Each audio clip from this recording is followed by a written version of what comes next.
Welcome to Tom Hopkins International's recording of Sell It Today, Sell It Now, Mastering the Art of the One-Call Close. To present this phenomenal system, here's Tom Hopkins.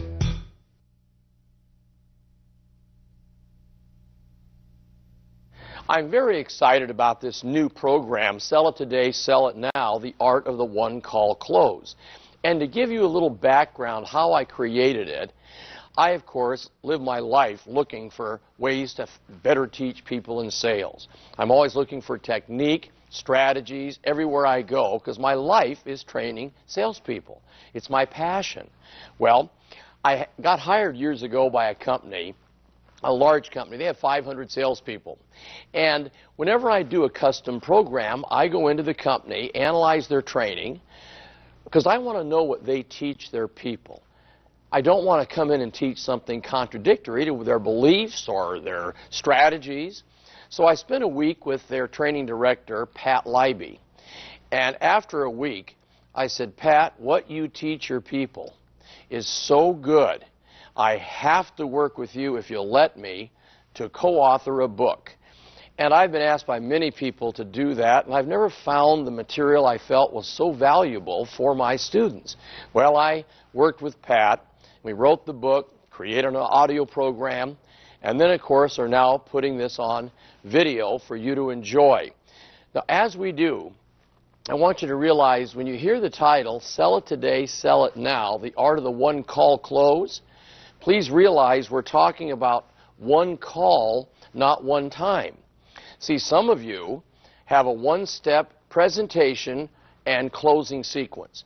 And you know that 98 to 100% of the time, if you don't get to check that presentation, you'll maybe never see them again.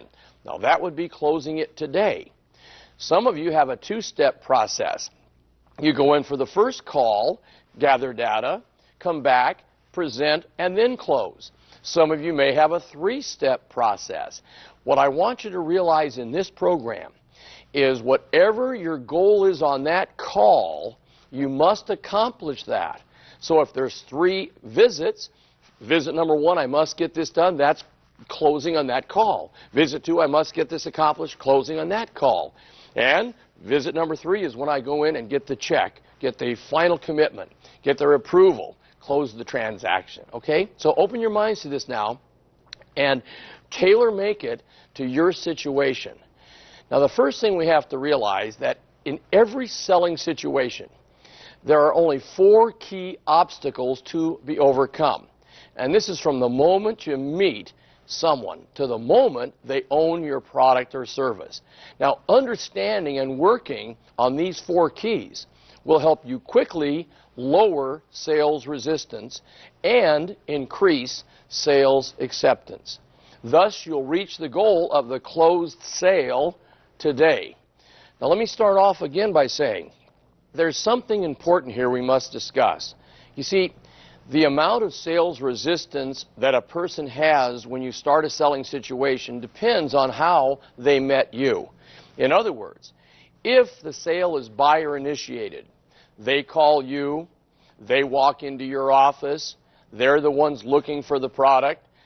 If they are the ones that contact the company, that is called buyer initiated, and there'll be less sales resistance. When you contact a stranger with a telephone call, or you go to their business, or you knock on their door, that is seller, which you are the seller of the product, initiated. So when the seller initiates the original contact, there's high sales resistance. Now, I think you realize that when you have a referral and the people send you to meet a friend or relative, there's a lot less sales resistance because they've been told good things about you. So again, keep in mind, one of the first keys in this process is you must determine how much sales resistance there's going to be based on that selling situation. Now, for our example, what I want to do is take it and make it the toughest sale you can ever make, so there'll be 100% sales resistance. Now, there's 4 key obstacles in any selling situation, as I mentioned. The first, of course, is trust. Most people, when they meet a salesperson, start with a feeling of, I feel no trust. Now, our goal in our presentation is to move that from no trust to some trust to lots of trust. Because, see, no one will really let you persuade them to invest in anything if they don't trust you. So, you must work toward helping them think, I feel some trust here. Then, of course, the second obstacle is need. Most people, when you present a product to them in the beginning, say, you know, I feel no need. Our goal in our presentation is to move them and change their mindset to one of, I feel some need, and hopefully you can move them to where, boy, I really need this product. Your third obstacle we must overcome is help. Meaning, most people start off with, I might trust you now, I might really need the product, but I don't know if I want to invest in it with you. Meaning they can have a friend in the business, they might know another company. So no one wants to ever admit they're helpless. However, you can help someone see that you provide answers in areas where they may not be as well informed because you are the professional. And you know exactly what's best for them based on your experience. So you need to change their mindset to one of, I want your help, you see. They want you. You're part of the equation now. And then, of course, the fourth obstacle is hurry. They may trust you now. They may have a need. They may want your help. But now we have a challenge in a procrastinating society where I feel no hurry. Tie in with the word hurry the word urgency, because one of the keys to a great presentation is we must create urgency throughout the entire presentation. Now, unless there's an emergency situation, no one is going to be in a hurry to purchase anything. Your job is to help them see that by taking care of the buying decision today, they'll be better off than if they wait. They need to think, hey, I feel some hurry here in order to take action. Now, the average person starts every sales situation with a high degree of sales resistance. Now, remember, it depends on how the original contact started. To just have you remember that, a referral, lower sales resistance. They contact you, lower sales resistance. You call them, contact, you start the process. They don't know who you are when you begin. High sales resistance.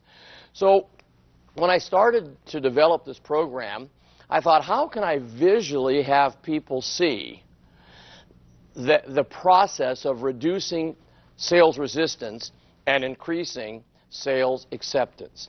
So what I decided to do was use the thermometer, because your goal is to see visually how we lower it, and we're going to do it in 10-degree increments. So your job is to lower their sales resistance by degrees until it reaches 0 degrees. And that's our goal. So watch the thermometers as we do this presentation, because it'll visually show you how our job has to be handled in closing on this visit.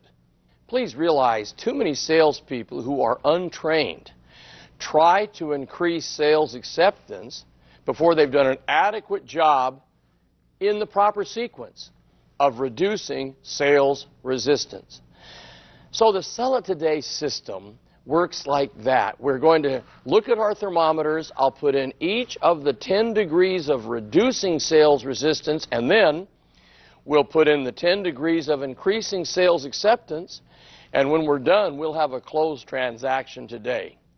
So let's start off with the first 10 degrees, lowering it from 100 to 90, and that is the word appropriate. Everything they see and hear from the moment you meet them should be appropriate for the time and place. What this means is that everything you do, everything you say, your dress, your look, everything must fit the situation. Let me give you an example. You wouldn't go into the McDonald's hamburger restaurant and see someone working the counter in overalls. That, for that situation's inappropriate, and you might lose some trust about this organization, this company. On the other hand, you wouldn't walk into McDonald's and see the man behind the counter wearing a full Brooks Brothers suit either. So everything must be appropriate. Your look, your dress, your original greeting, your handshake, if it's appropriate. Then what happens is just that lowers sales resistance by 10 degrees. The second thing we must work on is the intention statement. Now, your intention statement contains two things. First, it must clearly explain what your intention is. In essence, you walk them through what will happen during your time together. It's almost like an agenda of sorts. Then you'll ask them what they think about it. It's the flow of events. The second thing is it must imply, not state, that it's okay to say no, that this isn't for everyone, that I don't get everyone involved in this. I'm not going to apply any pressure here. Now, what I'd like you to do is listen and watch as I present now a paragraph that'll show you these items. Ready? John, Mary, due to the fact that we have such a great reputation for quality products, thousands of clients have entrusted their business to us. However, it's not for everyone, so we at Tom Hopkins International don't believe in high pressure. Tonight will be an educational experience that will allow you to determine if what we have to offer will truly benefit you. You see what happens when you do that?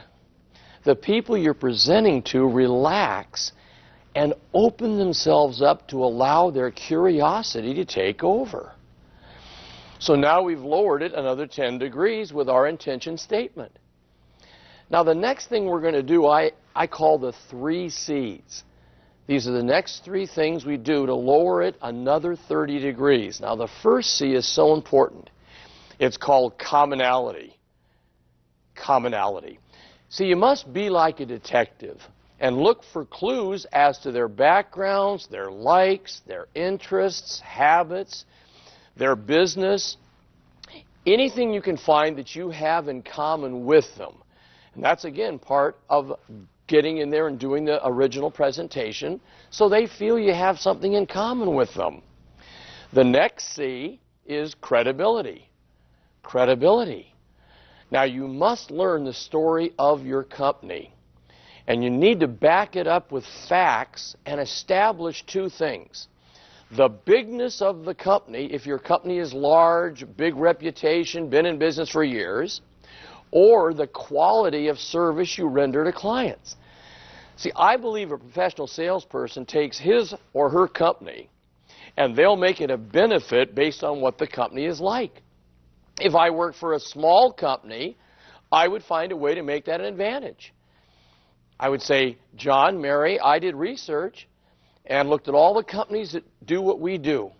I saw huge companies with thousands of people. Then I saw companies like ours that had a few true professionals and gave more professional service, and so that's why I chose my company. See, you've got to learn to take your company and make it the best based on what you have to offer the client. If you do that, you'll lower it 10 degrees more. So now we go to the next C, which is called competency. Surprisingly, if you do the first 4 steps properly, this 5th one is almost carried, and it's competency. You see, if you've done everything right so far, they start looking at you as a competent person. It'll be assumed in the eyes of your future client. So again, let me let you hear how I would deliver these 3 C's in my presentation, okay? John and Mary, let me put myself in your shoes for a moment. If I were you, I'd have a lot of questions about what I'm offering here tonight. Here are some of the things I'd want answered. Tell me if you're thinking along these same lines. What is this company all about? How long have they been in business? Is this going to cost me money? Is it going to save me money? Will my time spent with you be worthwhile? How long will it take? I assure you I will answer these questions throughout my presentation. But before we get started, are there any other questions in your mind that I didn't mention so I can be certain to answer them as well? You see, if your questions match theirs, which those will, that's exactly what most people are thinking, they perceive you as competent because you're like them. I'd like you to try this idea. It's best if your questions are jotted down in your own handwriting on a page of the legal pad. And it's almost like you were just thinking about these questions before you arrived. Then, of course, you've taken your pen and you've asked them, are there any other questions that I can cover? They might then say, well, one thing we're a little concerned about, and now you take and write down their question right underneath your 5 or 6 that you have on your pad. It's a wonderful way to start writing right in the beginning. And we've lowered them down now another 10 degrees. We're now going to go to the next area, which is problem identification. You see, if this lead we're working with at the table is a referred lead, you'd use the referrer as an example. Meaning, hypothetically, I'm in front of John and Mary, and Tom referred me to these people. Well, of course, I would say, you know, Tom has told me that he discussed with you his previous challenge with, whatever their challenge was. You apparently agreed that you have the same challenge. Is that right? Now, if it's not a referred lead or a previously unknown product, you'll isolate their challenge with good questions and statements. Kind of like this. You know, John and Mary, after our evaluation, many of the clients we serve find that they have a challenge they weren't previously aware of and that our product can definitely help them overcome it. And they've been lowered another 10 degrees of sales resistance. Then we go to the next area, which is discovery. Discovery. Here you educate them as to the value of gathering in-depth information. Using the art of questioning, we help them discover they not only have a need, but there is urgency to make a decision to go ahead. And another 10 degrees is lowered. Then we go to qualify, which is next. Now here is where we would use our needs formula. Remember, NEADS, where we establish just what their qualification needs are. We're going to find out, what do they have now? What do they enjoy?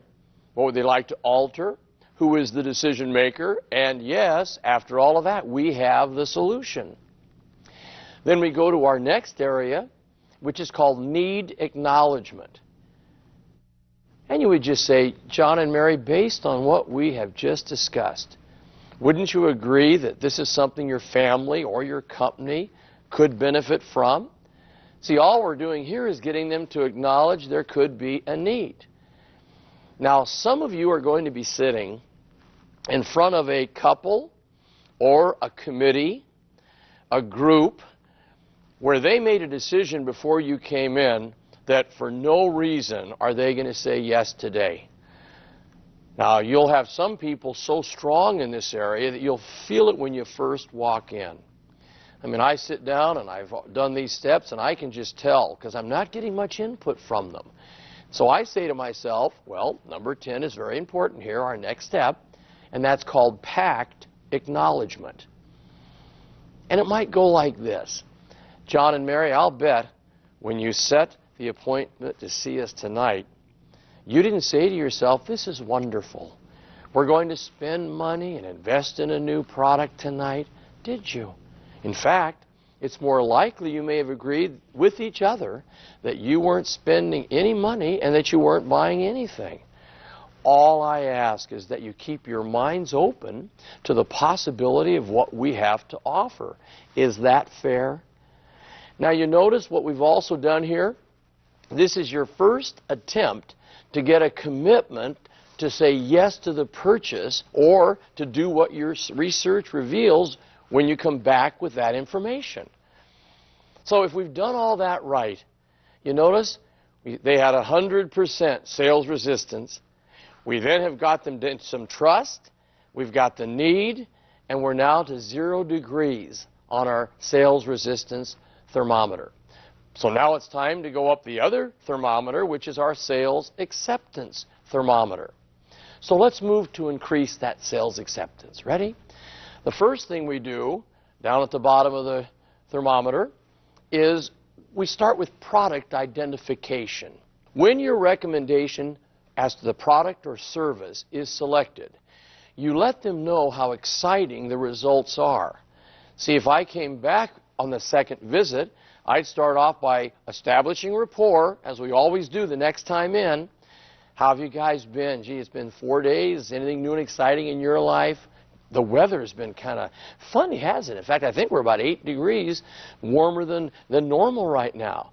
See, we get the rapport established, visit a minute, and then you'd say, you know, John and Mary, based on the information you provided the last time I was here, our recommendation for you is, and you'll let them know what you feel is best for them. You'll now discuss company experience.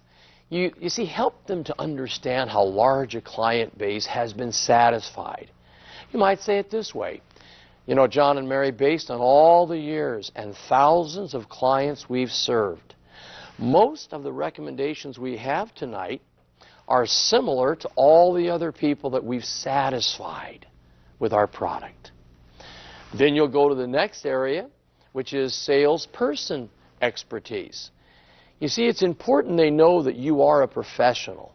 So you're going to share with them your track record with the company.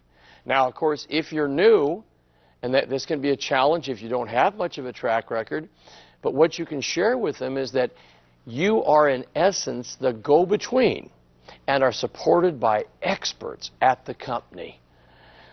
Something like this. You know, John and Mary, I chose our company because combined we have over 100 years of experience just in my manager and the 2 people I work with.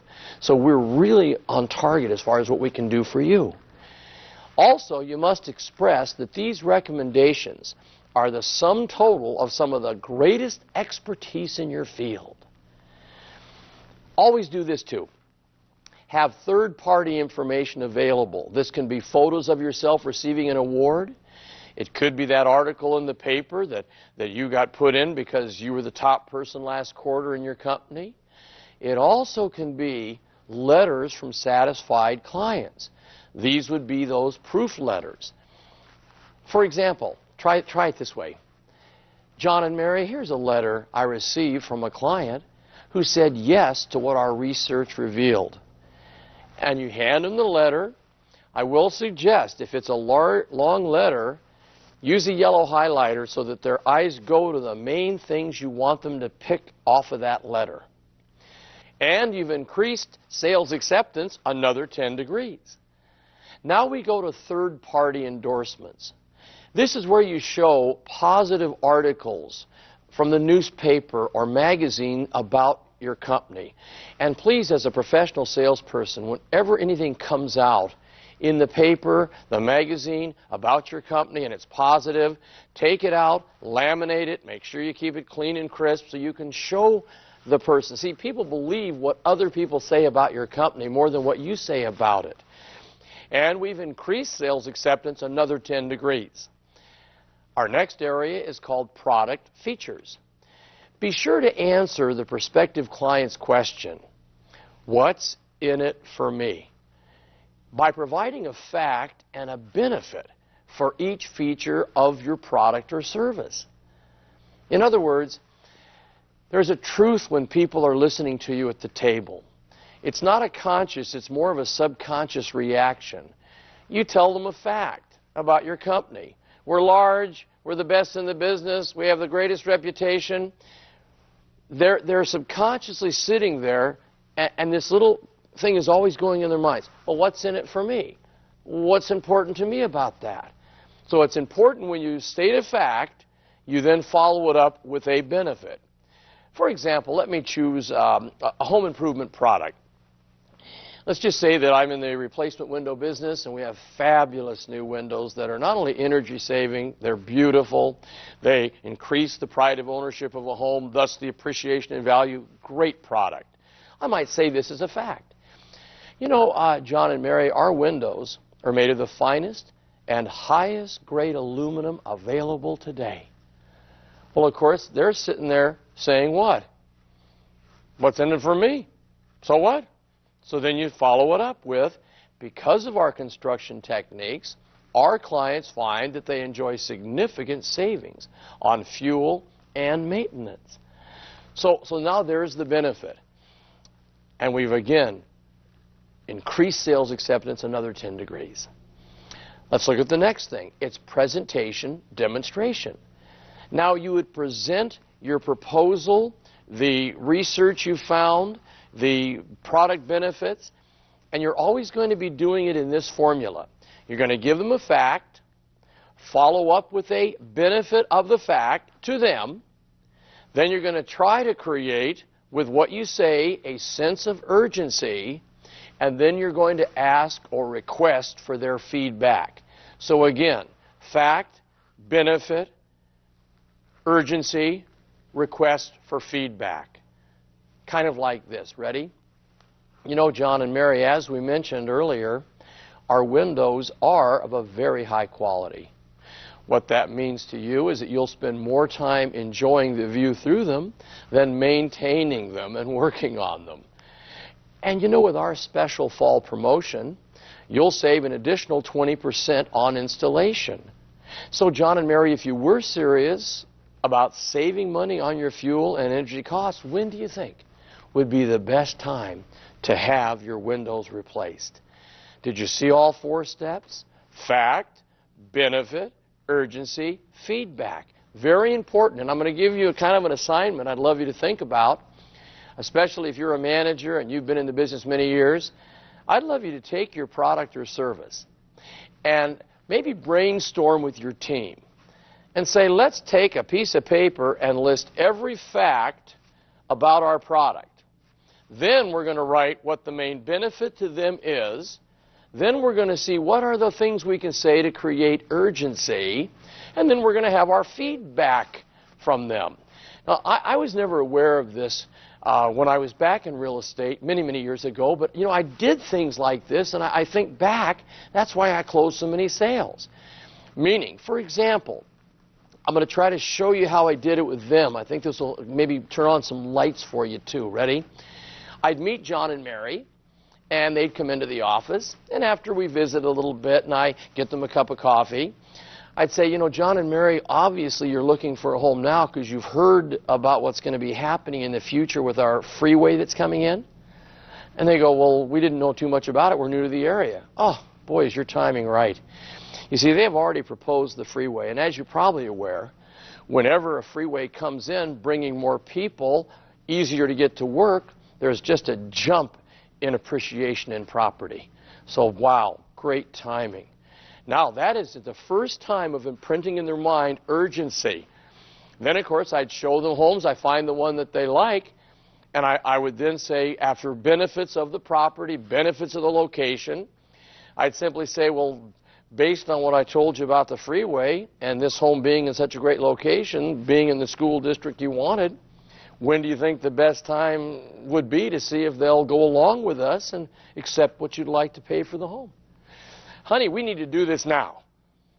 And then I went and got feedback from them as to, well, what do you think we should do? Just maybe make up a proposal for the seller? Come on, but in fact, before we do that, let's go over the financing to make sure it makes sense. Okay, come on in here. I'd sit them down, go over financing, then I would move into the final closing sequence. I hope you felt that, okay? Then, of course, we go to the next step to increase sales acceptance, another 10 degrees, which is called the 3-option close. Now, what we do here is we allow them to satisfy their natural urge to shop around by presenting 3 possible ways of handling their need. First, we show a product, a service, or the solution that maybe doesn't resolve their need 100%. Then we show another that does slightly more than they need. Last, we show them the product or service that you believe to be the best answer for their need. And it's amazing. They will choose 70% of the time the one you put in the middle of your presentation as you show them the three options. Then, of course, we've now increased sales acceptance another 10 degrees. We'll go to the next area, which is called break the pact. Now, if you remember back, in our sales resistance formula, we had them acknowledge they may have made a pact. Now we're going to break it. Kind of like this. Ready? John and Mary, do you remember how we joked earlier about how you both possibly made a commitment to do nothing about your needs tonight? Mary, I'm going to ask you first. How do you feel about what our research revealed? Now, with that one little question, you listen to the answer and notice the other party's reaction. Then you ask the same question of the second decision maker. John, how are you feeling? See, each will see the other moving forward, agreeing to the proposal, and the pact will be broken. You might say it like this. You know, John and Mary, after what you've seen here tonight, do you think it might be wise to release each other from the commitment to do nothing if what we're offering truly makes sense to you and your family? Just that one little sentence, and they'll break the pact, and you've closed the transaction. And we've increased it 10 more degrees. Then we go to the next area, which is called trial summary. Now, what trial summary is you now just tell them a summarization of all the things they've agreed are important to them. You just say this. So, John and Mary, based on that, let's summarize. We've agreed that it makes sense to replace the windows for the appreciation of the value of your home, to lower your energy costs, which are skyrocketing in our country, to, of course, get it done before the summer so we have even more savings. And I would hit 2 or 3 more on that one product or service.